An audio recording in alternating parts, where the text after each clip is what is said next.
Bueno, vamos a hablar de las enfermedades que presentan pústulas, que son de acneiforme. Vamos a comenzar con el acné, porque es un trastorno que es muy frecuente, es más del manejo del especialista, pero como es tan frecuente, ustedes tienen que saber de qué se trata y también cómo se trata. Afecta a los folículos pilosebáceos. Es más frecuente en la adolescencia. Se diría que un 80% de los adolescentes tienen algún grado de acné. Y por ese hecho de que es tan frecuente, algunos que es normal, pero en realidad es un trastorno. No se sabe por qué algunas personas tienen o los grados que van a tener, pero se sabe que tiene que haber presencia de sebo, tiene que haber una queratinización del folículo y tiene que haber proliferación de esta bacteria que todos tenemos en la piel, que es saprófita, pero en los pacientes con acné prolifera y es la que produce la inflamación de las lesiones y que producen las pústulas. Las áreas más frecuentes son el rostro, la región submandibular y la región dorsal, que es donde hay mayor cantidad de glándulas sebáceas. Generalmente es asintomático, pero puede haber prurito y puede haber también dolor en los cuadros que son inflamatorios. La clasificación más simple, más práctica, es leve, moderado y severo. Y de estos puede ser inflamatorio o no inflamatorio. La lesión patognomónica del acné son los comedones, que ustedes conocen con el nombre de espinillas. Y normalmente también les dicen los granos, ¿no? Los comedones cerrados son los que tienen el punto negro, que corresponde al tapón de queratina y el ostium folicular. En los comedones, los que tienen el punto negro son los comedones abiertos, y los que son cerrados no tienen ese punto negro. El orificio es solo una pápula color piel. ¿De acuerdo? Ahí, esta es la lesión elemental característica del acné. Y de ahí se va sumando a medida que se va agravando. Entonces van a aparecer pápulas eritematosas, pueden haber pústulas. Si hay solo pápulas sigue siendo leve, pero si se va sumando pústulas y algunos nódulos, va a ser un moderado. Y si aparte hay quistes, será un acné severo. Hay otras formas de acné. El acné cosmético es el que algunos productos, cremas, maquillajes, taponan ese ostium folicular y producen los comedones. Por eso cuando compremos o indiquemos una crema para la cara, tiene que decir no comedogénico. ¿De acuerdo? A eso se refiere. El acné con robata es un acné grave donde se juntan varios nódulos y quistes y a veces se forman como túneles en la dermis, ¿de acuerdo? Y el acné queloidiano es en la persona, el paciente que tiene predisposición, aparte de la inflamación, van a ir formándose cicatrices queloidianas en cualquiera de las áreas afectadas. Pero las más frecuentes, las regiones del cuello, submandibular y el tórax. Hay unas reacciones acneiformes, son tipo alergias que parecen acné, pero no tienen comedones. Estas son las reacciones acneiformes, que son un cuadro agudo, se caracteriza por pápulas y pústulas, y los medicamentos más responsables de esta reacción son los corticosteroides sistémicos, también tópicos, la vitamina B12 sobre todo, y los antibióticos como la INH, la isoniazida. Hay un acné hormonal, sobre todo el que está ligado a las hormonas ováricas, está relacionado con el síndrome de ovarios poliquísticos y es frecuente en la mujer joven, entre los 20 y los 25 años. También puede haber un acné relacionado con alteración de la tiroides, de la prolactina, pero este es el más frecuente. El acné neonatal, un neonato que presenta lesiones de acné en la cara. ¿Por qué? Porque recibió las hormonas todavía de la madre. La exposición solar puede producir un acné solar. Al principio mejora, sobre todo la parte inflamatoria mejora un poquito, pero después viene un brote más fuerte. El acné escoriado, que se relaciona con estrés emocional. El apretarse un poquito, algún granito de vez en cuando, creo que todos hemos tenido esa compulsión de agarrar, ¿no? Ahora, una persona, un paciente que está con lesiones muy escoriadas, con manchas hipercrómicas residuales, entonces hay que investigar si no tendrá un fondo emocional que puede ser que sea por el acné que le está produciendo usted, o puede ser que tenga algún otro problema y que esa es su válvula de escape. Y eso hay que prestar atención, por ejemplo, los pacientes y los adolescentes, cuando a veces les falla un poquito la comunicación, no saben expresar bien, o a cualquier edad que presente ese tipo de lesión. Acuérdense que nosotros tenemos que ver a nuestro paciente de una forma integral y preocuparnos del paciente en todas sus esferas. Y el acné en general no es una patología grave, pero afecta mucho la calidad de vida de los pacientes. Y eso también nosotros como médicos tenemos que ocuparnos de darle calidad de vida a nuestros pacientes. El cloracné o acné ocupacional se refiere a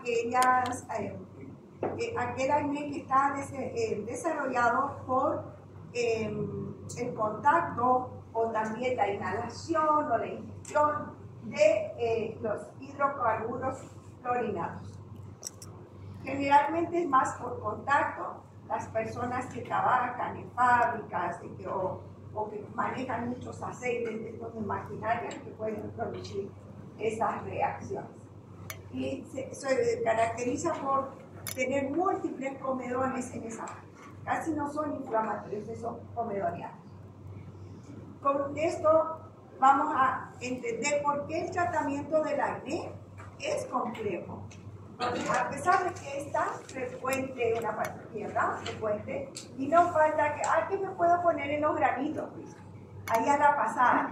Pero miren cómo los factores valga la redundancia, ¿no? Es multifactorial la patología del acné. Entonces el tratamiento va a ir también dirigido a esos factores que lo desarrollan. Entonces un acné que es leve a moderado, preferimos tratamientos tópicos. Si es moderado inflamatorio a severo, vamos a preferir tratamientos sistémicos. Pueden ser más tópicos o sistémicos. Vamos a ver por qué. La limpieza con agua y jabón, ¿qué jabón se va a usar? Va a depender de los tratamientos tópicos. Si usamos algo que ya es irritable, preferimos un jabón neutro. Pero si vamos a usar algo más suave, que no produce irritación, podemos usar exfoliantes, podemos usar astringentes. El adapaleno es un derivado de la vitamina A, pero es menos fototóxico. En cambio, la tretinoína, que es un derivado de la vitamina A, produce mucha fotosensibilidad e irritación en la piel. Entonces, tanto la tretinoína como el peróxido de bencilo se usan solo en la noche. El peróxido de bencilo en general es bien tolerado, pero puede producir también irritación y fotosensibilidad. Por lo tanto, se usa en la noche, despinta la ropa, y si la persona, si el paciente, no está usando protector solar durante el día, entonces va a hacer una dermatitis por usar estos productos sin protegerse del sol. Y en las pieles que son morenas, tienen un efecto, sobre todo el peróxido de bencilo, mucho más, una complicación más severa, que es la hiperpigmentación, o sea, las manchas por la inflamación que produce. ¿De acuerdo? Ya usar crema o ácido salicílico con antibióticos, cada vez tratamos de usar menos antibióticos tópicos por el tema de la resistencia de antibióticos, pero a veces no hay otra solución. El azufre produce mucha dermatitis irritativa, así que tratamos de no usar mucho. Ya cuando el cuadro es más severo, tenemos que añadir antibióticos. Los antibióticos más usados para el acné son el grupo de las tetracitrinas.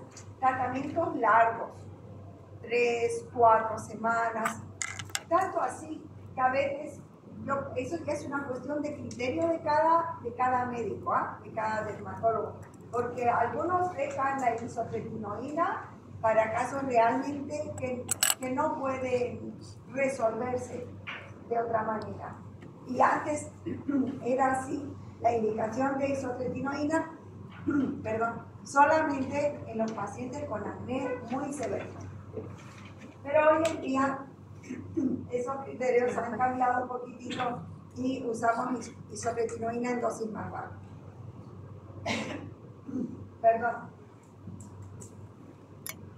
La isotretinoína es un derivado de la vitamina A, un derivado sintético. Es uno de los medicamentos más potentes. No podemos hablar de cura del acné, pero sí de control.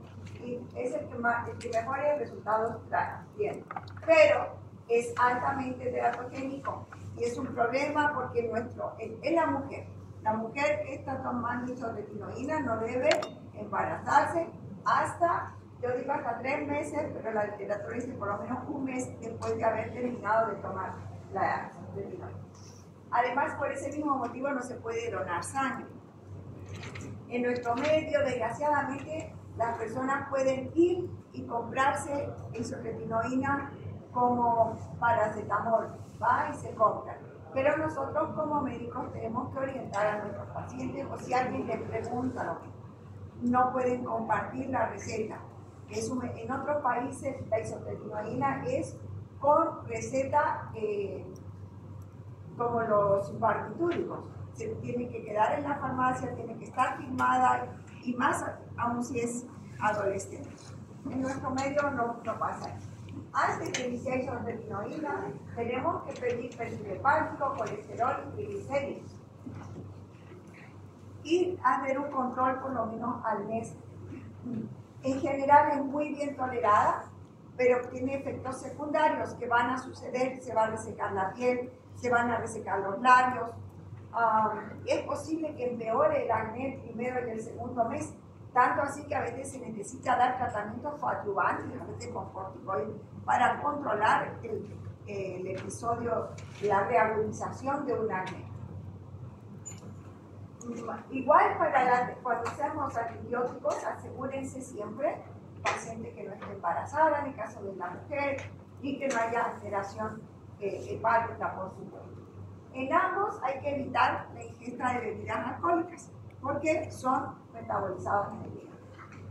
Cuando el acné está relacionado con el síndrome de ovarios poliquísticos, bueno, necesariamente tiene que resolverse el problema hormonal, porque si no va a fracasar todo el tratamiento. ¿Tienen alguna pregunta en relación a acné? Sí. He visto que el jabón esencial está utilizando una fórmula con azúcar. Sí. No sé si estaría mal, porque ya que el azúcar dice que provoca lo que es la dermatitis irritativa. Sí, ahí va a depender la concentración del azufre, pero también va a depender, y casi todos los jabones para el acné tienen ácido salicílico y azufre, el tipo de piel que tenga. Si es una piel muy oleosa, muy grasosa, puede ser que toleren bien ese jaboncillo. Y depende del tratamiento que esté usando, porque si solo está usando jaboncillo y solo tiene comedones y la piel es muy oleosa, puede hacerle bien. Pero si es una piel que puede ser mixta o que está usando tretinoína o adalpareno, le va a irritar. Gracias. Doctora, un ratito, sí. ¿Cuál es la dosis y el tiempo de la isotretinoína? La dosis de la isotretinoína, el término medio es 0,5 miligramos por kilo de peso para el acné, pero empezamos por dosis más bajas todavía, porque por ese efecto de que empeora en los primeros meses. Y ahí aumentan. Entonces se va aumentando de a poquito. ¿Cuál era el otro? ¿Y al día? ¿Cómo así? Al día, una vez al día, con el estómago lleno, con agua. Término medio son 5 a 6 meses de tratamiento, aproximado, pero depende el grado de acné, depende la dosis que uses. Ok, gracias. Y si el paciente deja de tomar por los efectos adversos que presenta, ¿qué pasaría? No pasa nada. Muchas Cuando si es muy al inicio del tratamiento, probablemente lo que va a pasar es que vuelve el acné como está.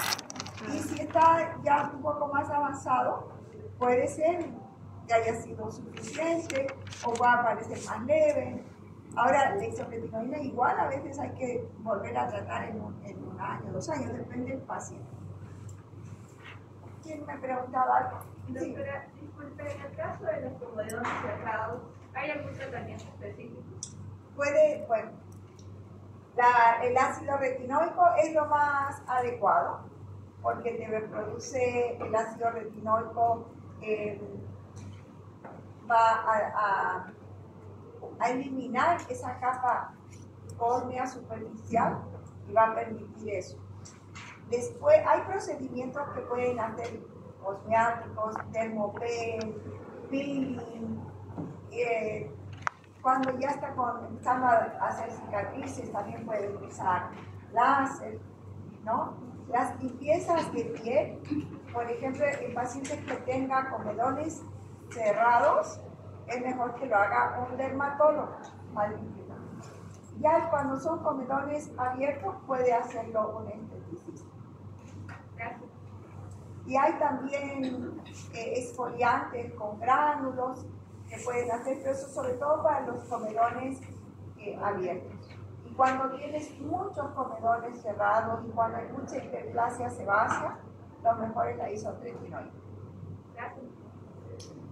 Doctora, ¿por qué se caracterizaba el acné Congo-Bata? ¿Cuál era? Congo-Bata, Ajá. cuando se unen quistes profundos, se forman como lagos así.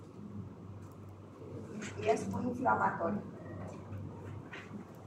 Rosácea, antes se conocía como acné rosácea, ahora solo como rosácea, ¿de acuerdo? Es un trastorno inflamatorio crónico de la piel que afecta a la cara. Predomina en entre los 30 a 50 años. Hay una alteración en el control térmico a nivel del hipotálamo anterior y hay una hiperactividad del parasimpático, lo que va a llevar a una vasodilatación en el rostro. En algunos pacientes y en algunos trabajos se ha asociado también con la proliferación de este ácaro que es el Demodex folliculorum. Todos tenemos, es un ácaro que es saprófito, pero algunos pacientes con acné proliferan. Y otros estudios también pueden relacionar con gastritis con el Helicobacter pylori. Pero no todos los pacientes, solo algunos, y tenemos sí que investigar dependiendo de la clínica. El cuadro es asintomático, ya dijimos que era crónico, y estos factores que están aquí enumerados son los que desencadenan y empeoran la rosácea, porque todos estos van a producir una vasodilatación en la cara. La exposición al sol, la ingesta de alcohol, así sean pequeñas cantidades, produce vasodilatación. Las comidas calientes, las comidas picantes, las bebidas calientes también es lo que va a producir.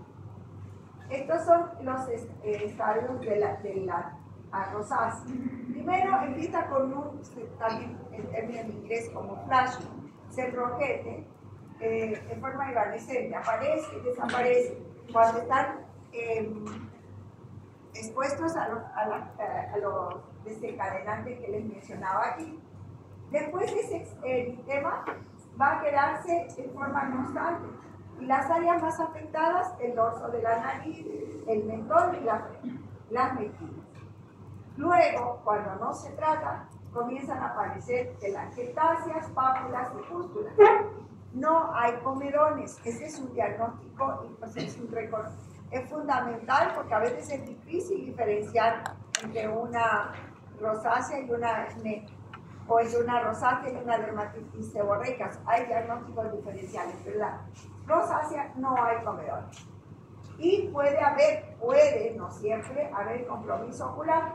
Esto será en el estadio número 2 o el inflamatorio.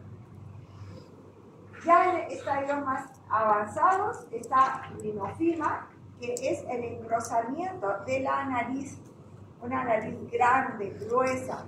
Le preguntaba al otro grupo si alguien conoce la historia de Cyrano de Bergerac. ¿No? Ya, van a investigar a ver quién es. Se supone que él tenía rinofima por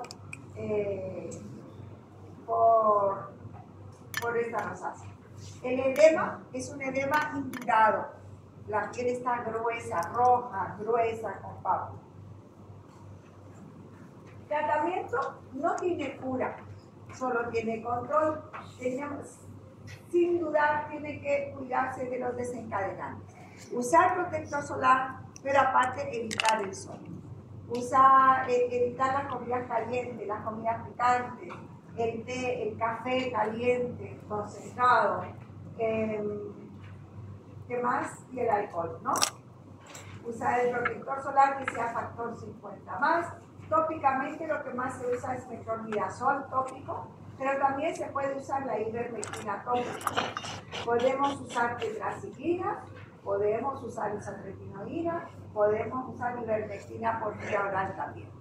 Pero los cuidados generales, evitar estas exposiciones, son en todos los pacientes, independientes del tratamiento que escojamos. Y están contraindicados los corticoides tópicos. No se pueden usar en cuadros muy severos, por ejemplo, en una rosácea ocular que requiere la valoración del oftalmólogo. Hay que pedir, se pueden dar corticoides sistémicos por periodos cortitos, pero nunca corticoides tópicos, ¿ya? Porque les va a empeorar. Cambiamos de etiología, hablemos de infecciones. La semana pasada hablamos del impétigo. Ahora vamos a hablar de foliculitis, de forunculosis y de antrax, que son enfermedades por estafilococo aureus. Afectan los folículos pilosos. En el caso de la foliculitis, es a nivel bien superficial, a nivel del ostium folicular. Puede o no haber prurito. Los factores como fricción, trauma, humedad, irritación van a favorecer su desarrollo. La localización más frecuente donde son áreas pilosas, en los miembros inferiores, superiores, cuero cabelludo, puede también haber en el cuello, sobre todo la zona de la barba, también de la barba. Se caracteriza por pápulas y pústulas que están rodeadas de un halo eritematoso, pero a nivel del ostium folicular. Hay una foliculitis crónica que se da en la región de los glúteos, y sobre todo la cara lateral de los muslos, por las personas que usan pantalones muy apretados, sobre todo los jeans, y que están mucho tiempo sentados en ambiente con calor. Esa es una foliculitis crónica, más no infecciosa, ¿de acuerdo? Rara vez se sobreinfecta con el estafilococo. Puede suceder, pero no es esa la causa. En cambio, en la foliculitis por estafilococo, estos factores sí coadyuvan a que se desarrolle, pero el cuadro es totalmente infeccioso. Tratamiento: hay que mejorar las condiciones, evitar los factores coadyuvantes, lavado con antiséptico o con agua y jabón, antimicrobianos tópicos, pues ahí tienen para elegir neomicina, bacitacina, mupirocina, y los antibióticos sistémicos en casos severos muy agudos. Rara vez lo usamos, pero puede ser que lo necesite. Forúnculo, cuando es una lesión; forunculosis, cuando son varias. Y ustedes lo conocen con el nombre de uchichi. Es una infección estafilocócica que va a afectar el tejido circundante del folículo piloso. Puede acompañarse de dolor intenso, especialmente ya cuando comienza a fluctuar. Al inicio es un nódulo firme, inflamatorio con eritema puede tener un poquito de calor local, pero es un nódulo. Y después, a medida que avanza el proceso, se va a reblandecer y se va a formar, se va a abscerar. Y ahí el paciente comienza a sentir como que le late. Si es que no se abre espontáneamente o no se sale la pus por el orificio mismo del folículo piloso, entonces comienza a sentir como que le late, como un absceso. Son frecuentes las recurrencias, especialmente en pacientes que no han cumplido el tiempo de tratamiento o, como dijimos en la segunda clase, en los pacientes atópicos que tienen susceptibilidad a las infecciones estafilocócicas. El tratamiento, cuando está fluctuando, hay que drenar, igual que un absceso. Pero si no está fluctuando, si es un nódulo firme, entonces se empieza con tratamiento solo sistémico. Cuando está fluctuando, se hace tratamiento sistémico más el drenaje. Esta es una opción de tratamiento. La nitroxacilina, 500 es el dosis para adultos, niños mayores de 40 kilos. Esa es una opción. Ahora, hay los AINES, que son los... ¿Qué significa AINE? De la elección lo que ustedes quieran. Diclofenaco, ibuprofeno, eso depende. En los casos de recurrencia, es importante, antes de iniciar tratamiento, hacer el cultivo por el vertidograma. Ustedes saben que estafilococos pueden desarrollar resistencia a los antibióticos. Así que aunque la bacteria, el cultivo en sí, no va a ser una sorpresa, sí tenemos idealmente que basarnos el antibiótico en el antibiograma. En caso de recurrencias, otro caso terapéutico. El carbúnculo estafilocócico. En la literatura anglosajona, también se dice solo carbúnculo estafilocócico. En la hispana puede decirse anthrax estafilocócico o carbúnculo estafilocócico. En cambio, en la anglosajona, el anthrax se limita al Bacillus anthracis, a la infección por Bacillus anthracis. Son agrupaciones de forúnculos interconectados entre sí, con diferentes orificios a la salida, que tiene salida al exterior. Presenta un área edematosa, endurada, con múltiples orificios por donde sale pus. Eso se conoce con el nombre de el signo de la espumadera. Se va a acompañar de dolor intenso, malestar general, fiebre y escalofríos. Y en este cuadro sí puede haber complicaciones graves como sepsis y necrosis profunda. Entonces, cuando tenemos la sospecha de un paciente con carbúnculo estafilocócico, tenemos que primero tomar cultivo para la muestra, pero se empieza ya el tratamiento con antibióticos. No podemos perder tiempo. O sea, sabemos, sospechamos que lo más probable es que sea por estafilococo. Tomamos la muestra e iniciamos un tratamiento antibiótico. ¿Cuál tratamiento antibiótico? ¿En qué dosis? Ambulatorial o internado. Va a depender de la severidad del cuadro y de si el paciente tiene enfermedades inmunodebilitantes o de la edad. Todas esas son cosas en consideración. Pero todos con este diagnóstico van a limpieza química, no solo a drenaje. No es como en un forúnculo o un absceso que uno hace una infusión y va a salir la pus, se deja drenaje y listo. En el caso de un anthrax estafilocócico, un carbúnculo estafilocócico, es limpieza quirúrgica. No saben la profundidad ni la extensión exacta del cuadro. ¿Alguna pregunta hay por ahí de estafilococios? ¿Por qué la literatura latinoamericana lo asocian con anthrax? No, probablemente que algún autor que describió las lesiones por la semejanza de los forúnculos, así, ¿no? Nada que ver el vacilo, ¿no? Sí, no tiene relación con Bacillus anthracis. Por eso antes ponía antrax o carbúnculo estafilocócico, pero mejor para evitar confusiones. Muy bien. Candidiasis. Si bien hemos visto ya en dermatofitosis, ya vimos algunas de las infecciones micóticas superficiales. Y la candidiasis, en verdad, la candidiasis cutánea es una infección micótica superficial, que puede ser sistémica no, en pacientes inmunodeprimidos, pero nosotros no vamos a tocar ahora ese tema. Por eso, en la Candida albicans, hay otras cándidas, pero la más frecuente es la albicans, es saprófica en las mucosas, más no en la piel. ¿Y por qué se convierte en patógena? No se sabe. Hay factores predisponentes, el ambiente, el calor, la humedad, la obesidad, la diabetes y otros estados de inmunodepresión. Aunque los estados muy graves de inmunodepresión cambian completamente la clínica, ¿de acuerdo? Puede ser aguda o puede ser crónica, puede acompañarse de prurito o puede ser asintomática. Puede afectar la cavidad oral, que no la vamos a ver ahora en un momento, puede afectar los ángulos de la boca, eso lo vamos a ver cuando veamos enfermedades de la mucosa oral.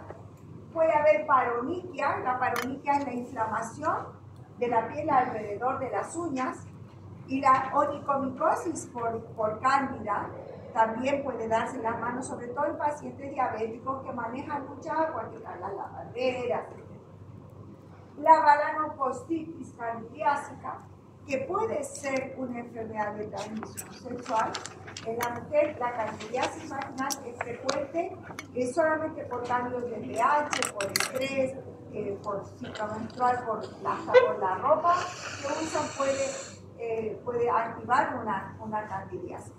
Entonces es más frecuente, pero en el varón generalmente se asocia con contactos, ¿no? Entonces sí tienen que hacer tratamiento la pareja. En verdad, para la candidiasis vaginal también hace la pareja tratamiento. Y lo más frecuente y que más nos ocupa ahora, que es el infectivo candidiásico, que afecta a las pliegues, los espacios interdigitales, y que se presenta como un área eritematosa, puede tener algunas escamas, y las pústulas blanquecinas no son pústulas amarillentas, sino que son blanquecinas, que son satélites, están como salpicadas. No forma ese borde bien delimitado, activo de las tiñas, es como salpicado. Y eso es importante reconocer, porque puede ser que un paciente esté, dicho de otra manera, todo paciente que sospechemos o confirmemos que tiene una candidiasis cutánea, tenemos por lo menos que tener una glicemia. Y si es diabético, hacer control cómo está su diabetes, su azúcar, su glicemia, hemoglobina glicosilada. Y si no se ha hecho hace mucho tiempo, ustedes la piden, ¿de acuerdo? Porque no es lo habitual una candidiasis cutánea.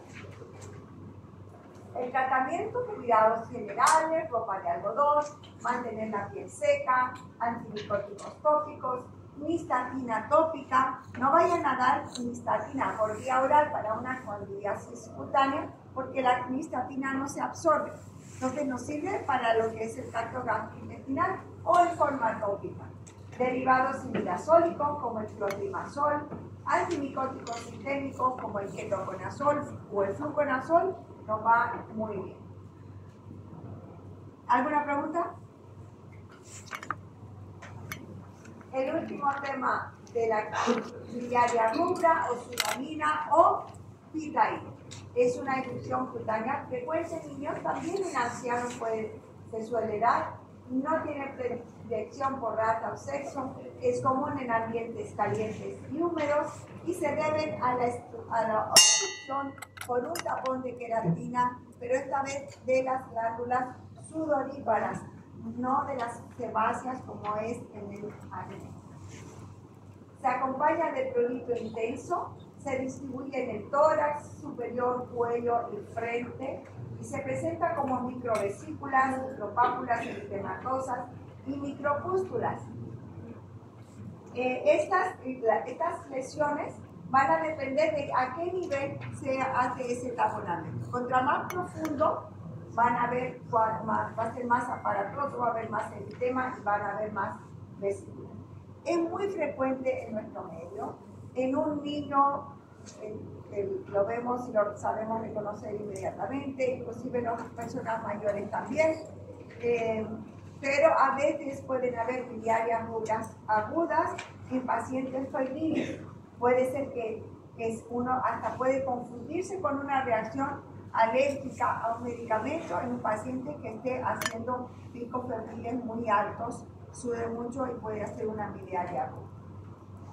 Tratamiento de control, baño frecuente, ropa de algodón, temperatura ambiental adecuada y lociones de calamina.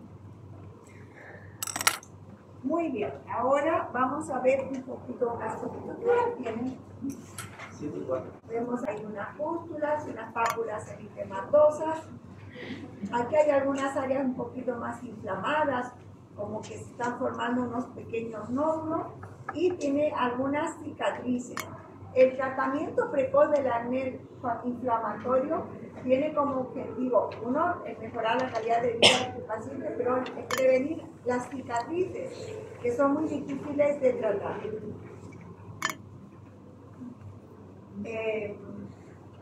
Aquí hay uno más inflamatorio, con pápulas y con pústulas, con eritema, que hasta podría pasar por una rosácea.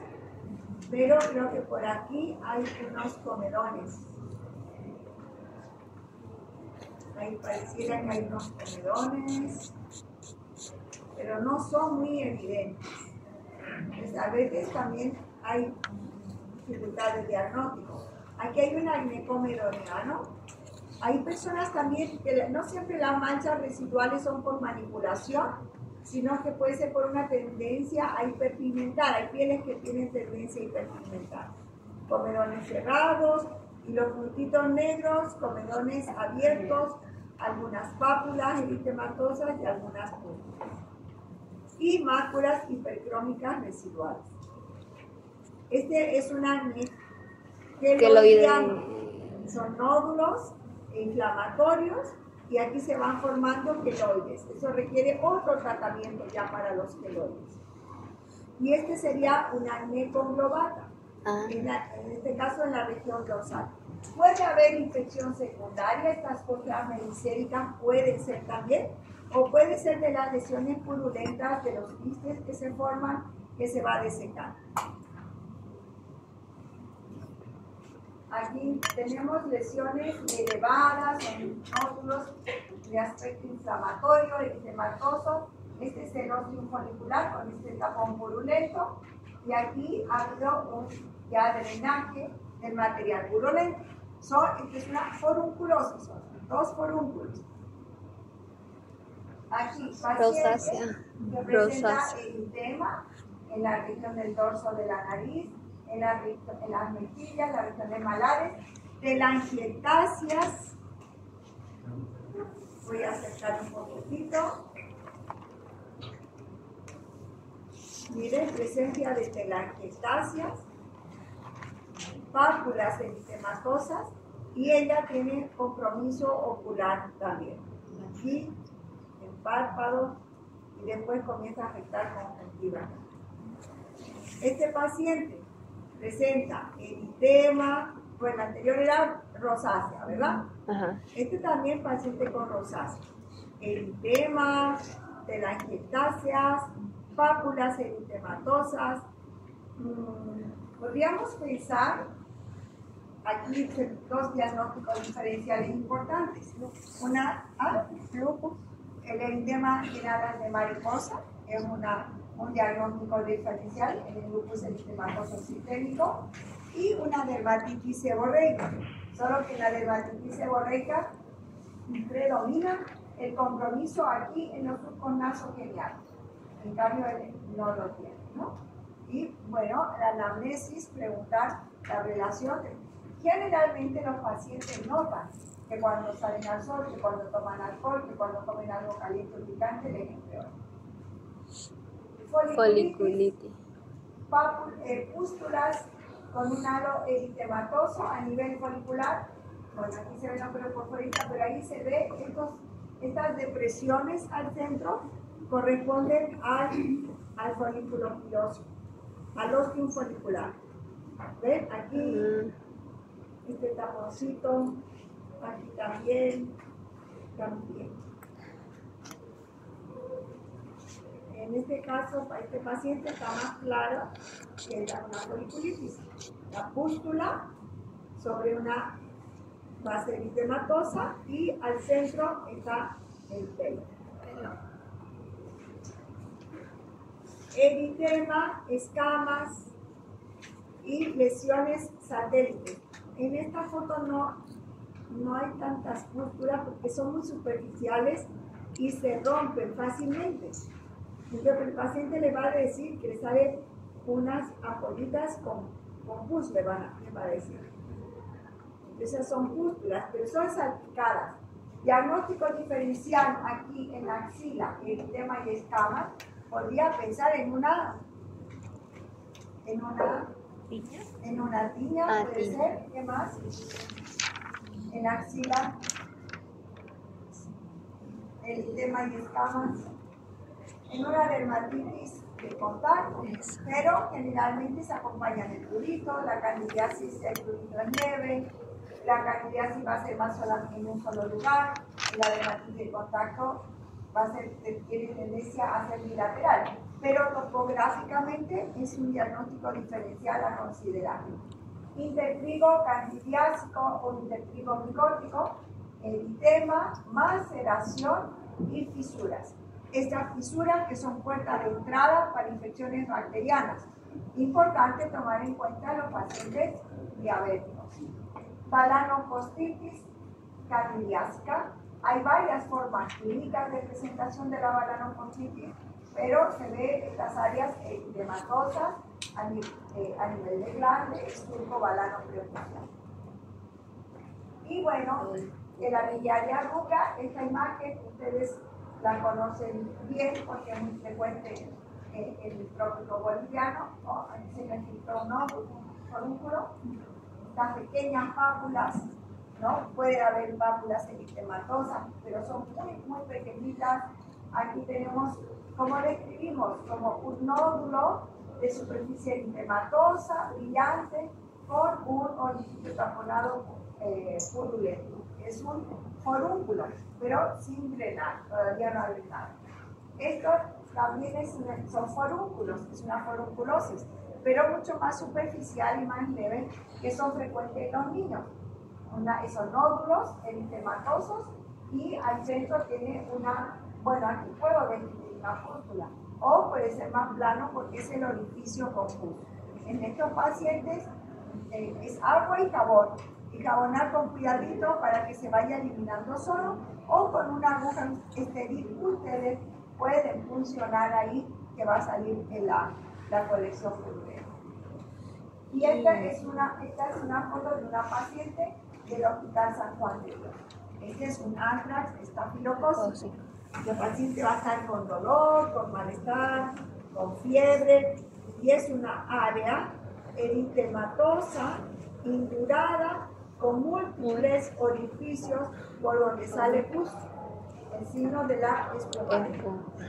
Entonces, para esta paciente no es solamente una incisión, sino que entra al quirófano donde hay que eliminar todo este tejido, no sabemos la profundidad y va a cicatrizar por segunda intención, con curaciones diarias. Creo que esta es la última. Sí. ¿Pueden prender la luz, por favor?